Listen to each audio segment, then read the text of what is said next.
दहशत गर्दी के खिलाफ जंग जारी रखने का फैसला। कोर कमांडर्स कॉन्फ्रेंस में वाज़ेह पैगाम दे दिया गया।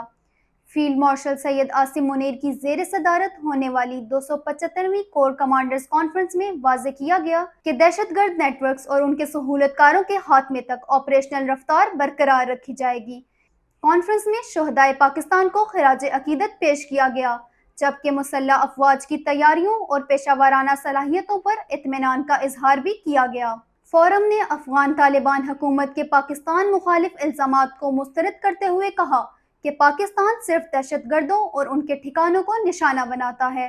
कोर कमांडर्स कॉन्फ्रेंस में इलाकाई सूरत हाल पर गौर किया गया और वाज़ेह किया गया कि पाकिस्तान खित्ते में अमन और इस्तेहकाम चाहता है, ताहम कौमी सलामती और खुद मुख्तारी पर कोई समझौता नहीं होगा।